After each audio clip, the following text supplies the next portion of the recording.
Assalamualaikum warahmatullahi wabarakatuh.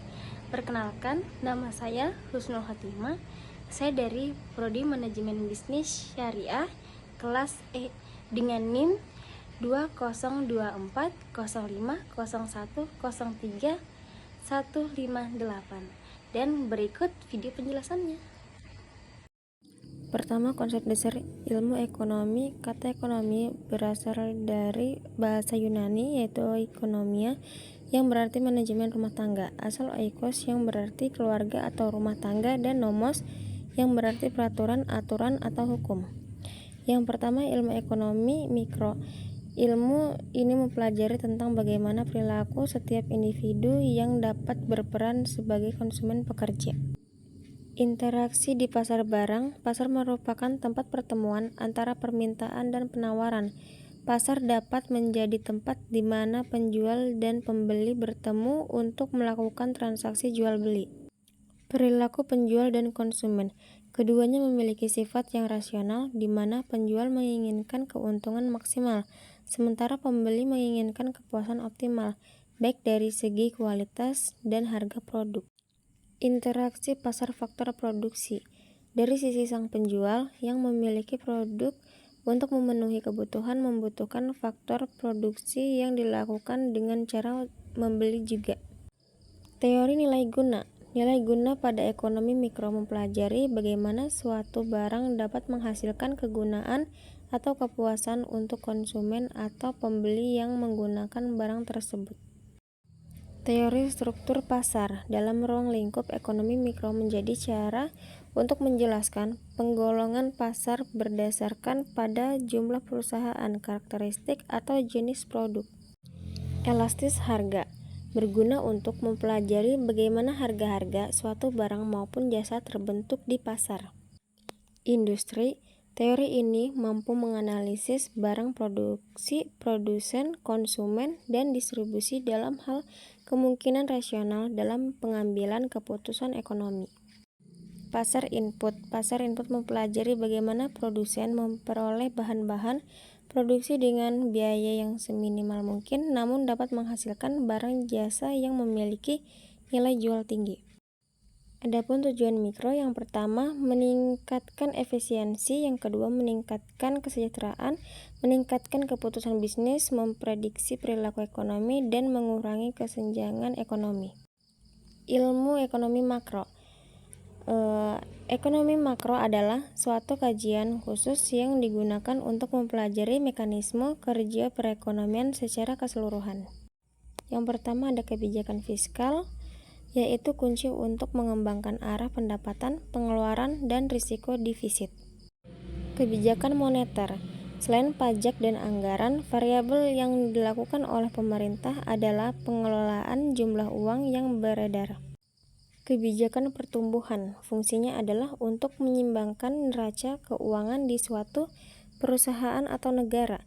Salah satu kebijakan dari ekonomi atas kemampuan pemerintah dalam mengatur siklus bisnis melalui kebijakan moneter dan fiskal.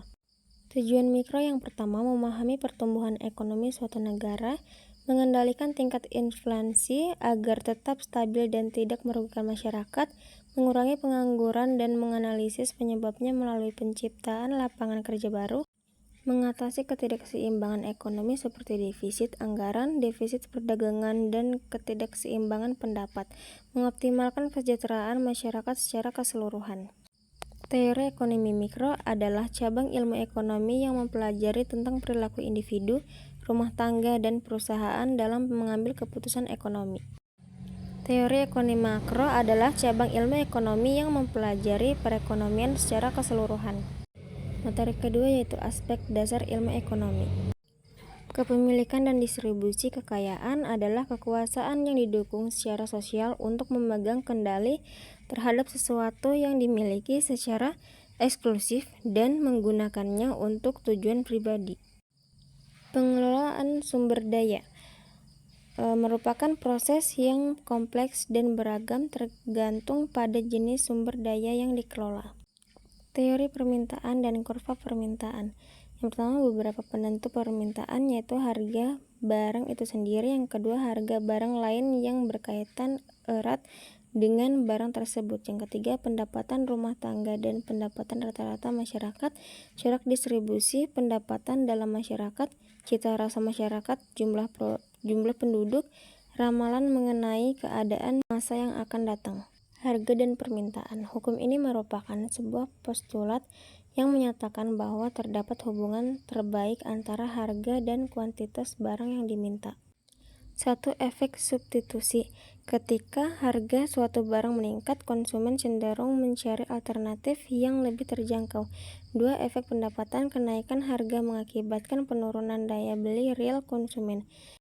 Daftar permintaan ialah suatu label yang memberi suatu gambaran dalam angka-angka tentang hubungan antara harga dengan jumlah yang diminta masyarakat.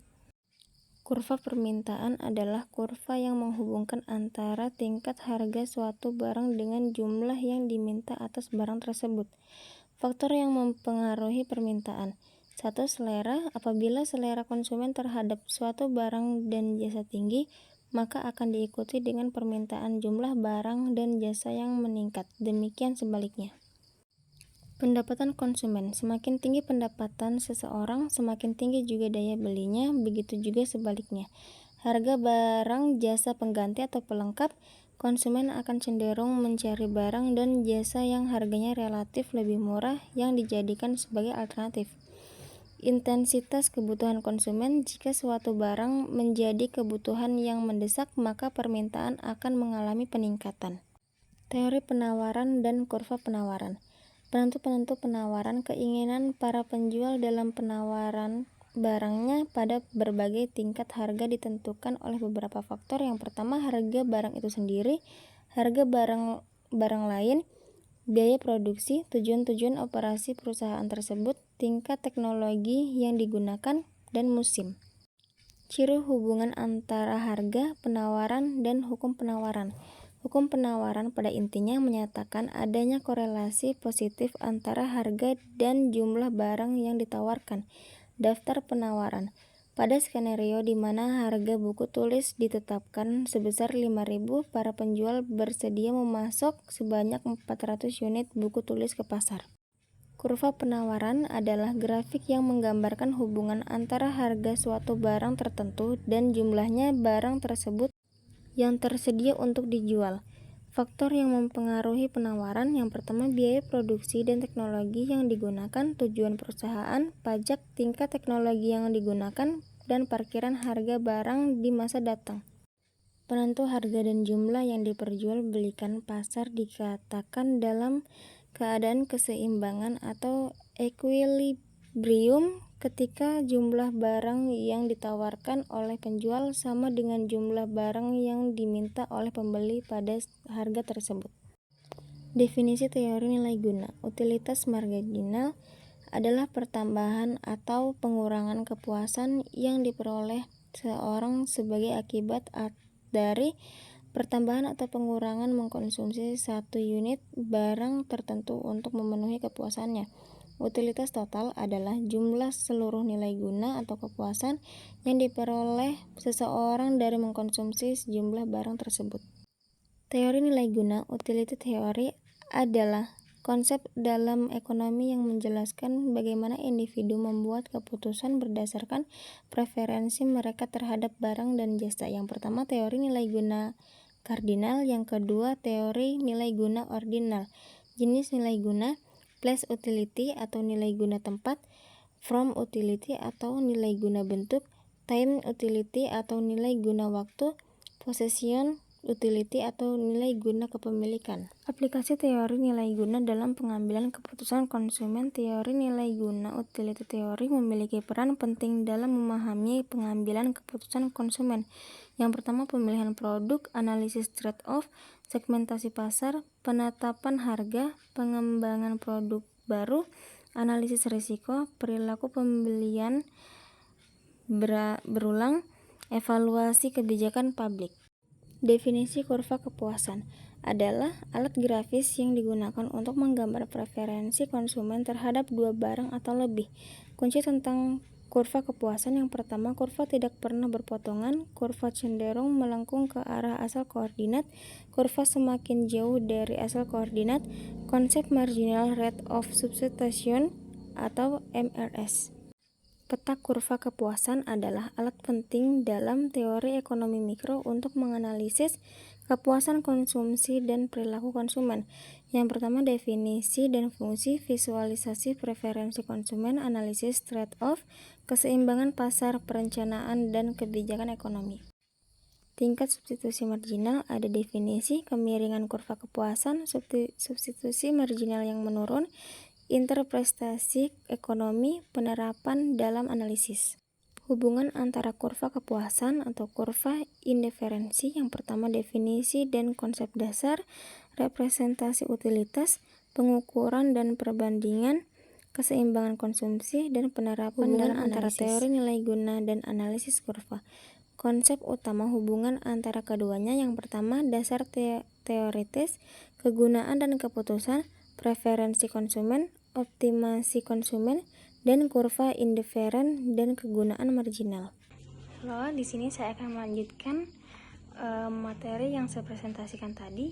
Selanjutnya ada pentingnya pemahaman teori nilai guna dan menganalisis kurva kepuasan dalam ekonomi. Teori guna nilai dan analisis kurva kepuasan memberikan kontribusi signifikan pada ekonomi mikro dengan menjelaskan dan memodelkan perilaku konsumen serta pengambilan keputusan dalam kondisi keterbatasan anggaran. Yang pertama, pemahaman pengambilan konsumen. Yang kedua, modelisasi pengambilan keputusan. Yang ketiga, penerapan pada kebijakan ekonomi. Yang keempat, pengembangan konsep ekonomi lainnya. Dan yang kelima, analisis pengaruh harga dan anggaran. Teori selanjutnya ada teori produksi. Teori produksi adalah studi tentang produksi atau proses ekonomi untuk mengubah faktor produksi atau input menjadi hasil produksi output.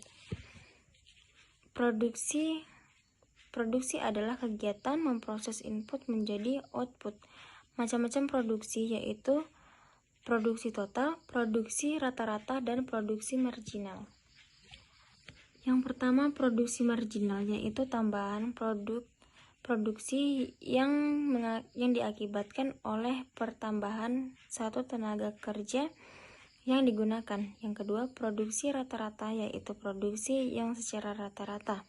Apabila produksi total adalah TP, jumlah tenaga kerja adalah L. Yang ketiga, produksi total yaitu jumlah produksi yang dihasilkan oleh sejumlah tenaga kerja tertentu. Adapun the law of diminishing return merupakan hukum yang menyatakan bahwa berkurangnya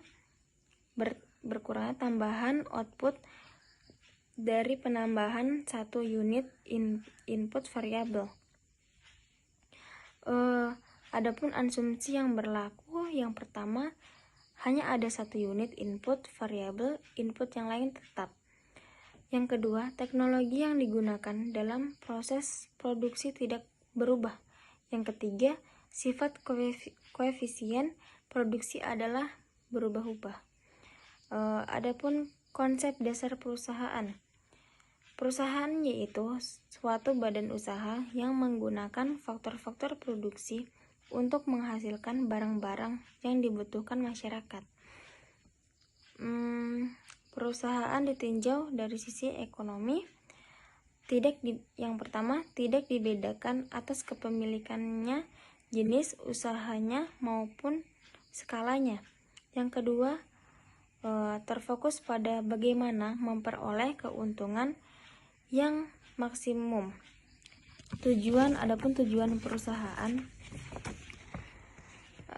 yang pertama memenuhi kebutuhan masyarakat umum, yang kedua meningkatkan volume penjualan, yang ketiga menjaga stabilitas politik. Perusahaan memiliki fungsi utama yaitu memproduksi macam dan sejumlah barang dan jasa. Yang kedua, sebagai perantara bahan baku bagi individu maupun perusahaan lainnya, baik untuk digunakan langsung atau sebagai bahan dasar setengah jadi. Yang ketiga, hubungan yang saling memanfaatkan dan menguntungkan antara perusahaan dengan pemiliknya atau antara pemilik modal dan memerlukan modal. Yang keempat, sebagai lembaga yang memanfaatkan dan memberikan kompensasi kepada faktor-faktor produksi yang digunakan. Yang kelima, perusahaan biasanya berintikan orang-orang yang dapat memproduksi barang secara lebih ekonomis. Materi selanjutnya, fungsi produksi dan kurva produksi. Fungsi produksi merupakan suatu persamaan yang menunjukkan hubungan ketergantungan atau fungsional antara tingkat input yang digunakan dalam proses produksi dengan tingkat output yang dihasilkan. Fungsi secara matematis itu Q sama dengan F K L R T. Maaf. Di sini saya akan memberitahukan keterangannya, yaitu dari Q jumlah output atau hasil, K itu modal atau kapital, yang L tenaga kerja atau labor, R kekayaan atau raw material, dan T teknologi. Materi berikutnya yaitu analisis jangka pendek. Teori produksi jangka pendek menggambarkan tentang hubungan antara tingkat produksi suatu barang dengan jumlah tenaga kerja yang digunakan untuk menghasilkan berbagai tingkat produksi barang. Yang tahap pertama menunjukkan tenaga kerja yang masih sedikit apabila ditambah akan meningkatkan total produksi rata-rata, dan produksi marginal. Demikian video presentasi dari saya. Mohon maaf apabila banyak kekurangan atau kesalahan kata. Terima kasih yang sudah menonton sampai akhir, dan saya mengucapkan wassalamualaikum warahmatullahi wabarakatuh.